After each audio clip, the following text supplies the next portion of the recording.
It looks like things for NASCAR are going to start returning to normal once again, as infield access looks like it's going to be starting to happen once again. Junior Motorsports might be headed to the Cup Series in the foreseeable future. What's going on, guys? It's Daniel, and welcome back to our video. We got a couple NASCAR stories to discuss here today on the channel. Let's go ahead and just jump straight to it. Let's start off with some of the sponsorship announcements over the last couple days. Let's go ahead and just jump straight into it. Let's start off with the Snap-on tool schemes from Austin Cindric and Brad Keselowski. As was announced yesterday, the Snap-on tools revealed all the schemes. They also revealed just some new garments for the IndyCar Series that we'll see this year as well. I'm going to be honest with you. I like these schemes okay, to be honest with you, but I think that last year's Snap-on tool schemes were a lot better. I don't like the colors much on this car as I did last year. Again, these paint schemes overall are not too bad as Snap-on tool schemes, but I have liked a lot better than this. Hopefully that there are better schemes that come out in the foreseeable future, but I don't think these schemes are as good, to be honest with you, as what I've seen in the past. The next sponsor and paint scheme we're going to take a look at is Tommy Joe Martin's 2021 Rich Pickle throwback scheme that we will see at Darlington International Speedway. This is a throwback to Rich Pickle's 1999 I-1045 scheme that he ran in 1999 in the NASCAR Cup Series for Tim Beverly back in the Winston Cup Series. This paint scheme absolutely looks really, really awesome. This is a great tribute to Rich Pickle. It's one of my favorite throwback schemes seen. I think a lot of throwback schemes we've seen so far have looked really, really good, and I really like this paint scheme a lot. It looks really, really incredible, and I cannot wait to see it out at the racetrack at Darlington International Speedway. And the final sponsorship paint scheme news we're going to talk about is Maintain X Online, as they have expanded their partnership with JD Motorsports for 4 more races this year in 2021. I think they were only supposed to sponsor 1 race in 2021, and I think that was at Atlanta for Ryan Vargas, but they have expanded their partnership for 4 more races in 2021. They will sponsor Ryan Vargas at Talladega, Nashville, Daytona, and the Charlotte Roval later this year as well. It's really awesome that Ryan Vargas is continuing to pick up sponsorship. Ryan Vargas is a very, very talented driver. I know his season so far in the Xfinity Series has not gone very, very well, but regardless, it is very, very awesome that they are continuing to partner up and sponsor, looking to help Ryan Vargas out. And hopefully this will give some luck to Ryan Vargas, and hopefully he'll have some good runs coming here really, really soon. And now we're going to go ahead and jump onto the next story of today's episode, as we're going to talk about Josh Berry and whether he should get a playoff waiver or not. Before we talk about that, apparently there has been some conversation in regards about Josh Berry, and Kelly Earnhardt tweeted out, can a sponsor step up and sponsor like Tire Pros for him to maybe run full-time in 2021? Marcus Lemonis actually tweeted out being interested, and he is currently interested right now in sponsoring Josh Berry. Then a call take place not very much longer with him and Kelly Earnhardt, and then last night he tweeted out showing a rendering with Camping World on the car, basically saying if Josh Berry ended up winning the race, he would basically sponsor for 4 more races to help out Josh Berry get some more sponsorship going forward. Now, one thing to note about Josh Berry is Josh Berry, he's a very, very talented driver, but one thing he's tended to struggle with is sponsorship. So it's really awesome to see that Marcus Lemonis is stepping up to the plate and potentially sponsoring him. It's not been confirmed if this is going to happen or not, but it looks like it is going to happen, and he's going to be sponsored by Camping World, which is really, really awesome. And it's very awesome to see that Marcus Lemonis, he's basically the Mr. Beast in NASCAR. He's basically going out there and sponsoring race car drivers, and it's really, really cool to see that. I'm very happy for that. But now we jump into the question that's been brought up, because yesterday Josh Berry won at Martinsville and got his first career Xfinity Series win. Now, technically, Josh Berry, if he was to run the full season, he would be actually eligible to make the playoffs because he does have an Xfinity Series win. Now, the A car is eligible for Owners' Points Championship, but he currently is not eligible right now because he is not running the full season. And this is where things get really, really interesting, because a lot of people are saying that NASCAR should grant a waiver to Josh Berry and should let him run full-time. Now, there are some problems with this, because Josh Berry is only able to run 12 races this year, and then Sam Mayer is supposed to start taking over that car when he turns 18 in June. So Josh Berry's last race is going to be the week before Pocono. I would love to see Josh Berry get an opportunity, but the problem is Josh Berry has not run the full season. He's going to miss a couple more races later this year, and he's going to run the Daytona Road Course. Now, I've seen a lot of people bring up the fact that there isn't the 4-car rule like in the Cup Series. Xfinity Series actually doesn't have that rule. They can actually run 5 cars, especially since Joe Gibbs Racing is going to be running 5 cars at Road America, which is absolutely true. Which I think they could do that if he was to be granted a waiver. I do not think, though, 100% that Josh Berry is going to get a waiver, to be perfectly honest with you. I just think you open up Pandora's box. That being said, you kind of opened up Pandora's box back in 2015 when you gave waivers to Kurt Busch and Kyle Busch. You opened that also up in 2016 when you gave a waiver to Tony Stewart with an injury. The issue with this is a lot of those were medical waivers and changes as well. This situation is a lot different because this isn't a medical waiver. It isn't a special reason for him to get back under a suspension that really should not have happened for Kurt Busch. There's no really special reasons why he would get a waiver. I just think I would love, so trust me, I would like Josh Berry to definitely go full-time in the NASCAR Xfinity Series this year. I think that there definitely is a good chance that he could go full-time in 2022 if people like Marcus want to step up as sponsor, because I think winning a race can definitely help that. I just don't think that, to be perfectly honest with you, I don't know if you're going to agree with me on this, I just don't think that he's going to get a waiver. I think you're going to have a really big issue. Now, if NASCAR was to grant that, I would definitely be surprised, but I can definitely tell you, if it is to happen, I will be very, very happy, but just to be perfectly honest with you, I don't overall think it's going to happen. That is just my opinion on that. As I'm currently editing today's video, it was just announced by Team Penske themselves that Austin Cindric will once again be making another Cup Series start at Richmond International Speedway. I really like what Team Penske is doing with giving Austin Cindric more opportunities on different types of tracks and not just one type of track. He made his debut in the Cup Series at Daytona on a 2.5-mile super speedway track. He made his next start on a half-mile-and-a-half track at Atlanta Motor Speedway, and his third race is coming on a short track, which I think is really, really cool that they're diversifying the schedule and not just running one select race, and they're running different select races. And I think it's really good to see that he is getting an opportunity overall to run at Richmond International Speedway. And what are his goals overall? I think once again for him is to just get experience in that 33 car, since we know he's going to Cup Series full-time next year, 2022, with the Wood Brothers.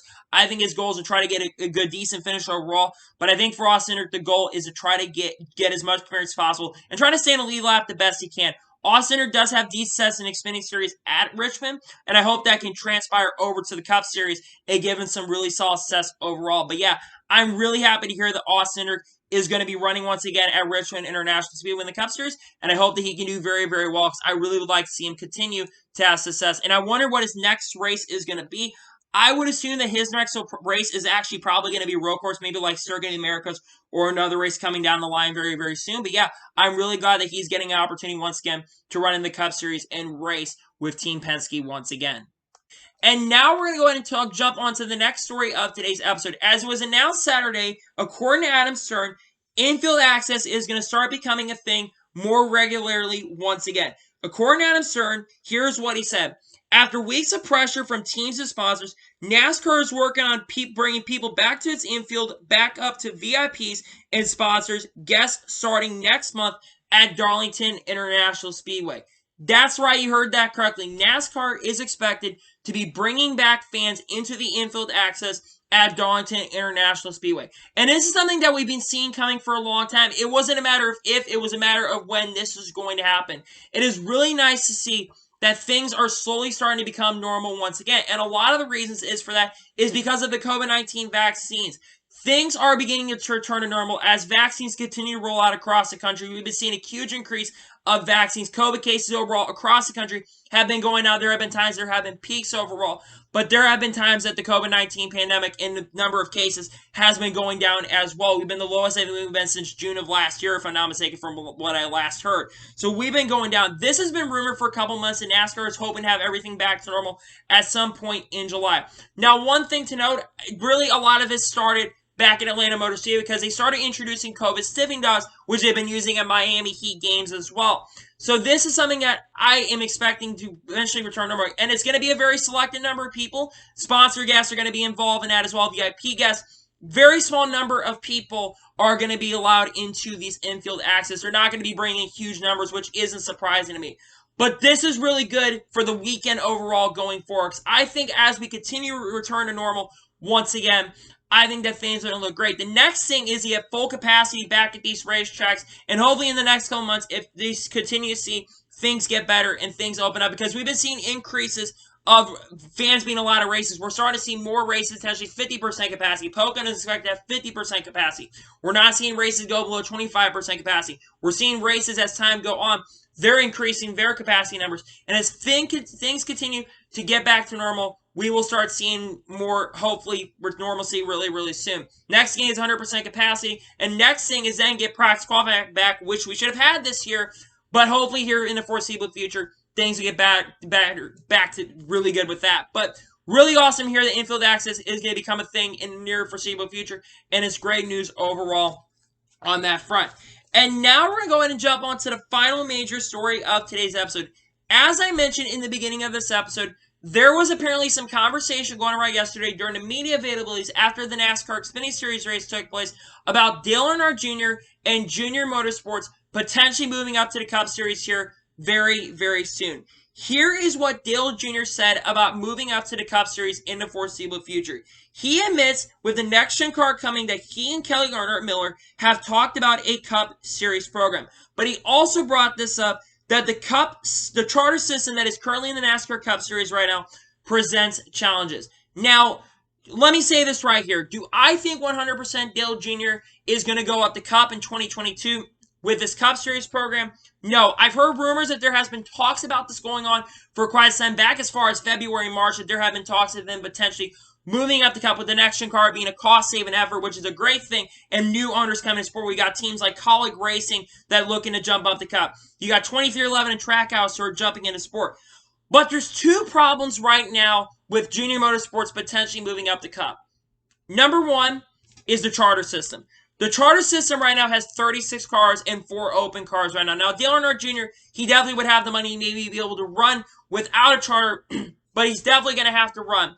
Right now, the problem is there's 36 charters in the field, and they're not planning on expanding that from the 36 charters that are in the field until a new manufacturer comes in, which there's talks that could be happening here in the next couple of years, but the earliest they're saying that a new manufacturer could come into sport is around 2023. So that's the earliest they're talking about bringing a new manufacturer into the sport.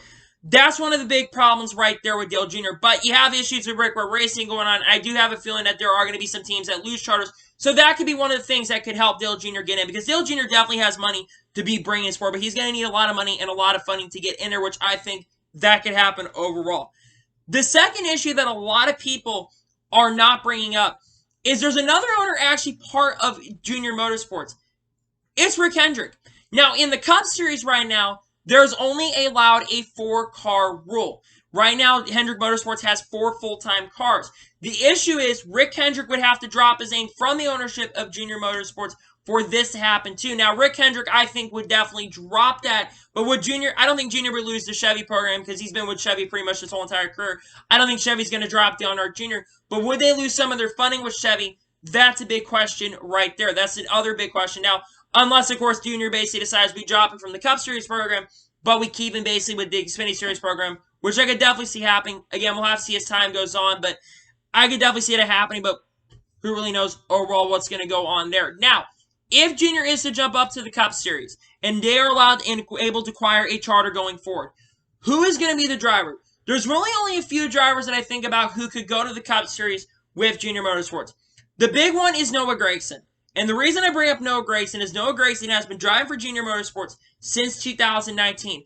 Hendrick Motorsports right now does not have any places filled, and right now the only driver that's expected that has not signed really a full-time contract for a long time right now is Alex Bowman, but I've been hearing that they are very, very committed. Al is committed to Alex Bowman, and there's probably going to be extension going through 2023 there. Kyle Larson has a 1 or 2 year deal with Hendrick Motorsports, but there's been talks potentially that a sponsorship can come in. Kyle Larson is going to get a long-term extension. Kyle Larson is so good with that team. William Byron's with them through 2022, and Chase Elliott's been with them as well through 2022. But I've been hearing behind the scenes as well that there is a long-term and massive contract that is coming with Chase Elliott that could be coming down the road here very, very soon. But I haven't been confirmed the big reason why they haven't signed that contract, but there's been talks that a long-term contract is coming for Chase Elliott in the foreseeable future. And that's why I think Noah Gragson will be the driver going up full-time with Junior Motorsports.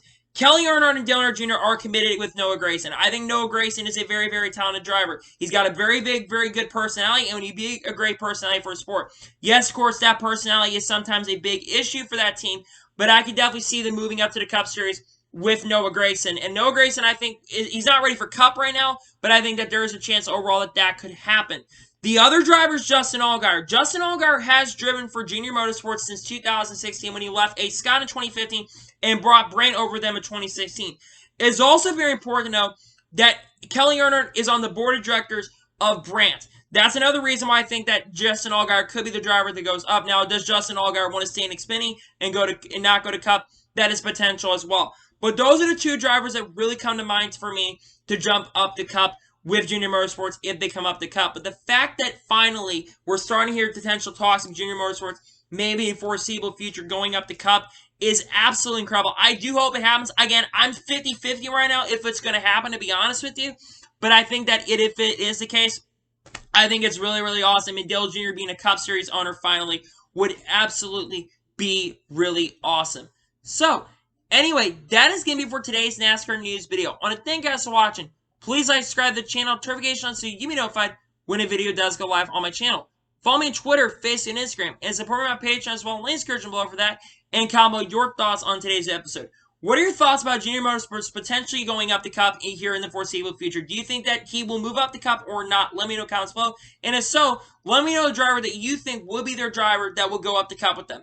Let me know in the comments below. And what are your thoughts about potential infield access potentially coming back really, really soon and things return normal in NASCAR? Are you really excited about that? Let me know in the comments below. Like I said, if you enjoyed today's video, make sure to like YouTube. Can't recommend more of these great videos out to you guys. Do that. I would greatly and truly appreciate it. Anyway, like I said, I want to thank you guys for watching today's video, and I'll see you guys next time. Take care, everybody.